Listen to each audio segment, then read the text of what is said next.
شهر رمضان الذي أنزل فيه القرآن هدى للناس وبينات من الهدى والفرقان.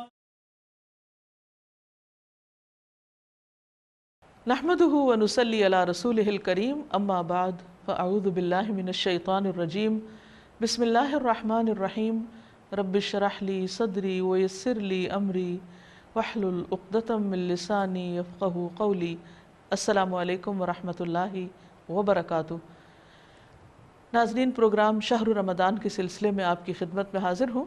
ناظرین، گزشتہ پروگرام میں ہم نے سچ اور جھوٹ کے بارے میں بات کی تھی کہ کس طرح سچائی انسان کو نیکی کی طرف لے جاتی ہے اور نیکی جنت کی طرف لے جاتی ہے، اور جھوٹ انسان کو برائی کی طرف لے جاتا ہے اور برائی انسان کو جہنم کی طرف لے جاتی ہے۔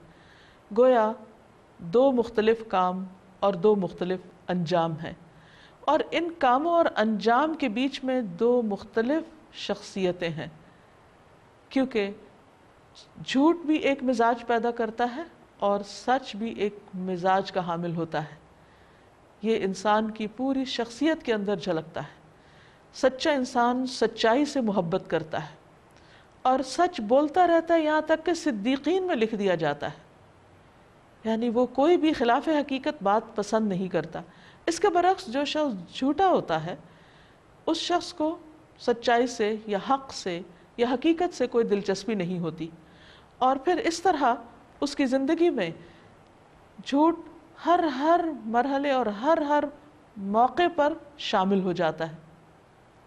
مثلاً جب وہ گفتگو کرتا ہے تو اس میں احتیاط نہیں برتتا،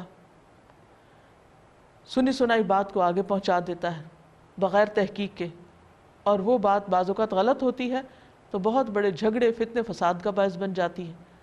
مثلاً نبی صلی اللہ علیہ وسلم نے فرمایا کہ کسی شخص کے جھوٹا ہونے کے لیے اتنا ہی کافی ہے کہ وہ ہر سنی سنائی بات آگے بتا دے، یعنی بغیر تحقیق کیے۔ یعنی اس شخص کو جو حقیقت پسند نہیں ہوتا، اس کا مزاج بھی تحقیقی نہیں ہوتا، اور اس حقیقت تک پہنچنے کے لیے وہ کوئی کوشش بھی نہیں کرتا جس کے لیے کرنی چاہیے۔ تو بہرحال رمضان کا یہ مبارک مہینہ ہم سب کو ایک موقع فراہم کرتا ہے کہ اس میں ہم اپنے ایمان کی تجدید کریں، جیسا کہ ہم نے جانا کہ ایمان بھی پرانا ہو جاتا ہے اور اس کو بھی بار بار تازہ کرنا پڑتا ہے۔ ایمان کے سلسلے میں بات ہو رہی تھی، تو ایمان میں ایک اور اہم چیز جو ایمان میں اضافے کا باعث بنتی ہے وہ انسان کی حیا ہے۔ حیا انسان کے اندر کا وہ مادہ ہے جو اس کو برا کام کرنے سے روکتا ہے، پکڑتا ہے، اور اس کے اندر ایک جھجک پیدا کر دیتا ہے، اس کے اندر ایک روک لگا دیتا ہے۔ چونکہ روزہ بھی انسان کو مختلف برائیوں سے روکتا ہے، اسی طرح حیا بھی وہ روکنے والی ایک قوت ہے۔ تو اس لیے مناسب معلوم ہوتا ہے کہ ہم اس موضوع پر بھی کچھ بات کرتے چلیں۔ نبی صلی اللہ علیہ وسلم نے ایک موقع پر فرمایا کہ الحیاء خیر کلہ، کہ حیا سراسر خیر ہے، بھلائی ہے۔ یعنی جس شخص کے اندر حیا ہے، جس شخص کے اندر یہ شرم ہے، یہ جھجک ہے کہ وہ برائی کی طرف بڑھتے وقت اپنے آپ کو روک لیتا ہے، تو یہ اس کے لیے بہت سی خیر اور بھلائی کی طرف جانے کا ذریعہ بن جاتی ہے۔ نبی صلی اللہ علیہ وسلم کی ایک حدیث کے مطابق حیا ایمان کا ایک شعبہ ہے، اور اگر انسان کے اندر حیا نہ رہے تو پھر انسان جو جی چاہے برائی کرے، کیونکہ پھر اس کو برا کرتے وقت احساس بھی نہیں ہوتا۔ آپ نے فرمایا اذا لم تستحی فاصنع ما شئت، جب تمہارے اندر حیا نہیں، تم حیا نہ کرو تو پھر جو چاہے کرو۔ پھر انسان کو پرواہ نہیں رہتی کہ وہ سچ بول رہا ہے یا جھوٹ بول رہا ہے، وہ سچی بات آگے بیان کر رہا ہے، کسی کو جھوٹی خبر دے رہا ہے۔ اس کے اندر سے یہ تمیز ختم ہو جاتی ہے، اس کا وہ فرقان ختم ہو جاتا ہے، وہ اس کا میزان اور معیار ختم ہو جاتا ہے کہ جس کی وجہ سے انسان اچھے اور برے کا فرق کرتا ہے۔ ایک اور موقع پر آپ صلی اللہ علیہ وسلم نے فرمایا کہ لوگوں، اللہ سے حیا کرو جیسا حیا کرنے کا حق ہے۔ تو لوگوں نے کہا کہ ہم سب اللہ سے حیا کرتے ہیں۔ تو آپ نے فرمایا بات یہ نہیں ہے، حیا یہ ہے کہ انسان سر اور جو کچھ اس میں ہے، یعنی اس کی سوچیں وغیرہ، ان کی حفاظت کرے، یعنی اپنے خیالات پر بھی چیک رکھے، اور پیٹ اور جو کچھ اس کے اندر ہے اس کی حفاظت کرے، یعنی رزق حلال ہے یا پھر باقی جو خواہشات پیٹ سے متعلق ہیں ان پر بھی چیک رکھے، اور انسان خود اپنے آپ کو زیادہ بہتر طور پر جانتا ہے، تو انسان کو جو محاسبہ وہ خود اپنا کر سکتا ہے، کوئی اور نہیں کر سکتا۔ بہرحال آپ نے فرمایا کہ جو پیٹ ہے اور اس کے اندر اس کی بھی حفاظت کرے، اور پھر ساتھ ہی فرمایا کہ موت اور گلنے سڑنے کو یاد رکھے کہ ایک دن مرنا ہے اور جسم جو ہے وہ ختم ہو جائے گا، اور پھر آخرت کا طالب دنیا کی زائد زینت کو ترک کر دیتا ہے۔ تو جو شخص یہ کرتا ہے وہ دراصل حیا کا حق ادا کرتا ہے، اور یہ ہے اللہ سے حیا کرنے کا مطلب۔ اس سلسلے میں یہ بات یاد رہے کہ حیا جو ہے وہ انسان کی چونکہ شخصیت میں جھلکتی ہے، لیکن ساتھ ساتھ اس کی گفتگو کا بھی ایک حصہ ہوتی، یعنی اس کی گفتگو میں بھی نظر آتی۔ باحیا انسان جب کوئی لفظ اپنے منہ سے نکالتا ہے تو سوچ سمجھ کے نکالتا ہے، جب وہ کسی سے مخاطب ہوتا ہے تو اس وقت بھی اس کی حیا اس کو جچے تلے اور اچھے الفاظ بولنے کے لیے آمادہ کرتی ہے، اس کے لیے مددگار ہوتی۔ لیکن اگر حیا نہ ہو تو پھر انسان جو جی چاہے بولے، اور وہ پرواہ نہ کرے کہ اس کے سامنے کون ہے، کوئی بڑا ہے یا چھوٹا ہے، اپنا ہے یا غیر ہے۔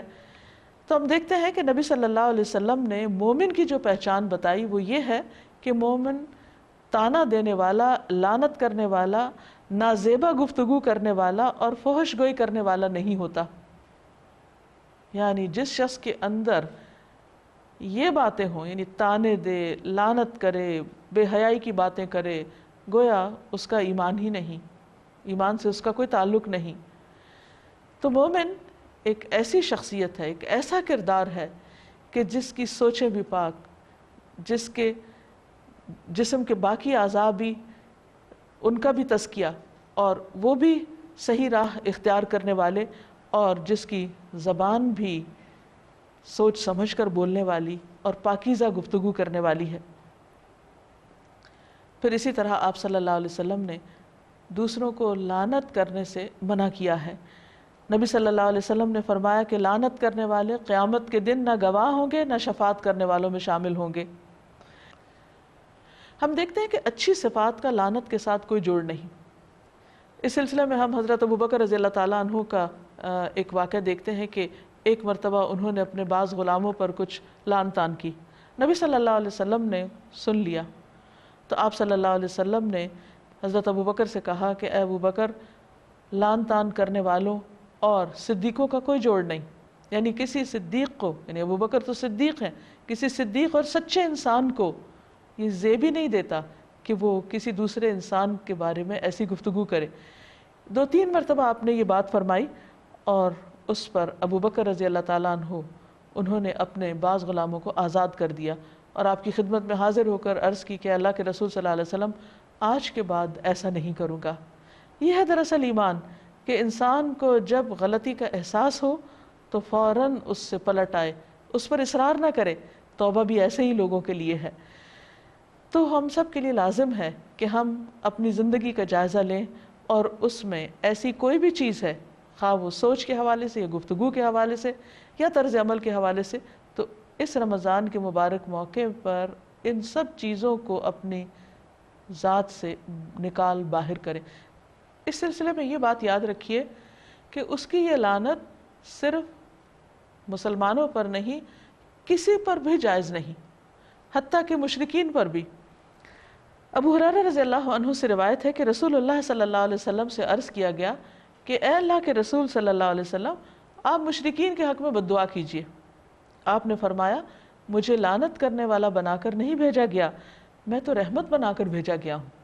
یہ ہے وہ خلق عظیم، بلند ترین اخلاق کہ جس میں آپ نے اپنے دشمنوں کے لیے بھی اپنی رحمت کا ذکر کیا۔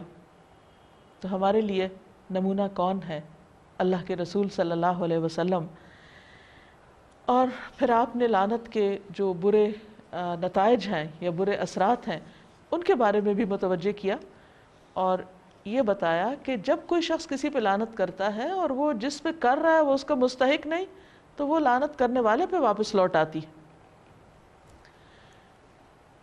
اس کے علاوہ ایک اور چیز جو مومن کو زیب نہیں دیتی اور اس کے حیا کے منافی ہے، وہ ہے فحش گفتگو، بد کلامی، بد اخلاقی۔ عبداللہ بن مسعود کہتے ہیں کہ مومن کے لیے قابل مذمت اخلاق فحش کلامی ہے، یعنی بات میں گالی گلوچ کرنا، بے حیائی کی بات کرنا اور دوسرے کا لحاظ نہ کرنا، یہ مومن کے اخلاق میں سے نہیں ہو سکتا، اور اللہ سبحانہ وتعالیٰ فحش کلامی سے نفرت کرتا ہے۔ ایک اور روایت میں آتا ہے نبی صلی اللہ علیہ وسلم نے فرمایا، مومن کے میزان میں قیامت کے دن سب سے بھاری چیز اچھا اخلاق ہوگا، اور بے شک اللہ فحش گو اور بے حیائی کو پسند نہیں فرماتا۔ یعنی جو شخص بے حیائی کی باتیں کرے وہ اللہ تعالیٰ کا محبوب نہیں ہو سکتا۔ اس سے بڑی محرومی کیا ہو سکتی ہے کہ انسان خالق کائنات کی نگاہوں سے گر جائے، اگر وہاں سے گرا تو پھر ٹھکانہ کہاں ہے؟ اس لیے اس چیز سے فوراً توبہ کر لینی چاہیے۔ کسی پر بھی اگر غصہ آئے یا کوئی بھی اگر ایسا غلط کام کرے جو بظاہر دیکھنے میں ناقابل برداشت بھی ہو، تو بھی انسان کے لیے جائز نہیں کہ وہ اس موقع پر ایسا ری ایکشن ظاہر کرے کہ وہ جس برائی پر نفرت کا اظہار کر رہا ہے خود اس سے بھی بڑی برائی کا ارتکاب کر لے۔ یعنی کسی بھی کام کو کرنے کا طریقہ درست ہونا چاہیے۔ بعض اوقات ہم اپنے آپ کو جسٹیفائی کر لیتے ہیں، مثلا جب کسی کی غیبت کرتے ہیں تو کوئی منع کرے تو کہتے ہیں ہم کوئی غلط بات کر رہے ہیں، ہم سچ ہی تو کہہ رہے ہیں، یہی تو بھائی غیبت ہے۔ جب آپ کسی کی برائی خواہ وہ سچی بات ہی کیوں نہیں اس کے پیٹھ پیچھے کر رہے ہوتے ہیں، تو یہ چیز انسان کے لیے اللہ تعالیٰ کی نظر میں نہایت ناپسندیدہ ہے۔ اسی طرح باقی چیزیں بھی، کسی بھی کام میں ہمیں غلط طریقہ اختیار کرنے کو جسٹیفائی نہیں کرنا چاہیے، اور نہ یہ سوچنا چاہیے کیونکہ فلاں نے غلط کیا تو اس لیے میں نے غلط طریقہ اختیار کیا۔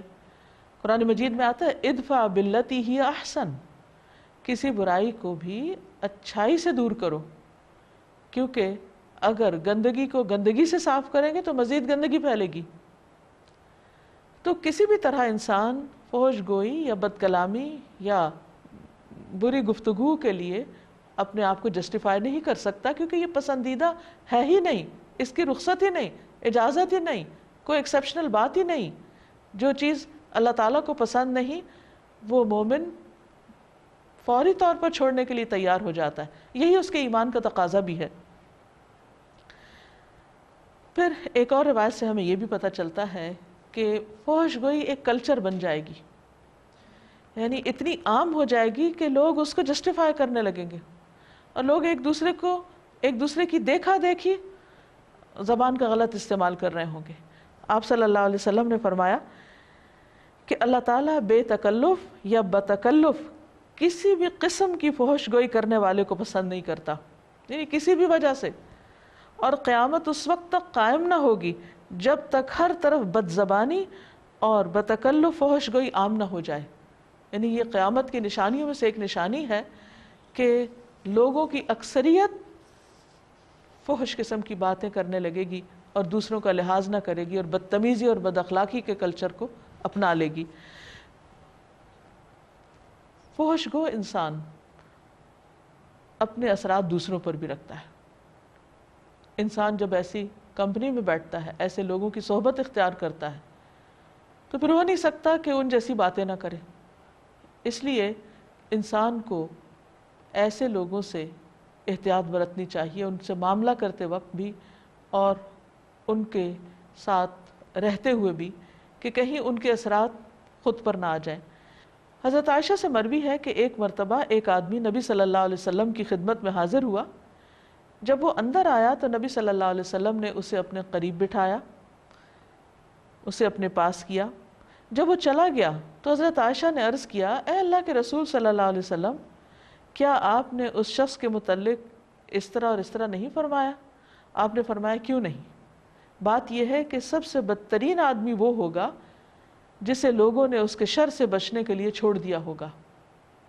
یعنی وہ شخص تو برا ہے ہی، لیکن مجھے ایسا نہیں بننا، مجھے جواب میں ایسی کوئی بات نہیں کرنی کہ میں اس کے درجے پر اتر آؤں، کیونکہ بعض اوقات انسان صرف ری ایکشن میں کچھ باتیں بول دیتا ہے اور انسان سمجھتا ہے کہ اس میں کوئی حرج نہیں، حالانکہ پھر وہ گفتگو بعض اوقات انسان کی عادت بن جاتی ہے اور پھر خود انسان کو نہیں پتہ چلتا کہ وہ کیا بول رہا ہے، لیکن آس پاس والوں کے لیے وہ بہت اذیت کا باعث بن جاتا ہے، بہت تکلیف کا باعث بن جاتا ہے۔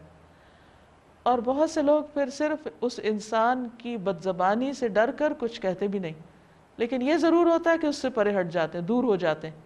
تو نبی صلی اللہ علیہ وسلم نے حضرت عائشہ کو یہ بات سمجھائی کہ وہ شخص تو برا ہے ہی، لیکن مجھے اس کے ساتھ بھی اچھا معاملہ کرنا ہے، کیونکہ اس کے لیول پر اور اس کی سطح پر مجھے نہیں اترنا۔ ہم سب کو بھی یہ یاد رکھنا چاہیے کہ ہم معاشرے میں جب مختلف افراد سے ملتے ہیں، ملاقات کرتے ہیں، تو بعض اوقات یا ہر وقت اچھے لوگ یا اپنی پسند کے لوگ نہیں ملتے۔ جب اللہ تعالیٰ اچھے لوگوں سے ملائے تو ان سے کچھ سیکھیے، اور اگر ایسے لوگوں سے واسطہ پڑ جائے یا وہ ہمارے آس پاس ہو کہ جن کی زبان کے شر سے ہم پریشان ہوں، تو پھر جتنا ممکن ہو اپنے آپ کو ان سے الگ کیا جائے یا ان کے اثرات قبول نہ کیے جائیں، کیونکہ انسان کی زبان سے نکلے ہوئے لفظ انسان کے نامہ اعمال میں لکھے جاتے ہیں، قیامت کے دن تولے جائیں گے۔ قرآن مجید میں آتا ہے ما یلفظ من قول الا لدیہ رقیب عتید، کوئی لفظ جو انسان کی زبان سے نکلتا ہے تو اس کو لکھنے کے لیے ایک حاضر باش نگران موجود ہوتا ہے، وہ فوراً لکھ لیتا ہے کہ انسان نے کیا کہا، اور پھر ان تمام باتوں کو قیامت کے دن انسان کے لیے اس کے نامہ اعمال میں تولا جائے گا اور اس کو اس کی سزا بھگتنا ہوگی۔ تو اللہ تعالی ہمیں اس سے محفوظ رکھے کہ ہماری زبان کسی فحش کلامی یا لعن طعن یا بیہودہ گوئی پہ اتر آئے۔ اللہ تعالی ہمیں اچھے اخلاق سے نوازے۔ وآخر دعوانا ان الحمد للہ رب العالمین۔ السلام علیکم ورحمۃ اللہ وبرکاتہ۔ شهر رمضان الذي أنزل فيه القرآن هدى للناس وبينات من الهدى والفرقان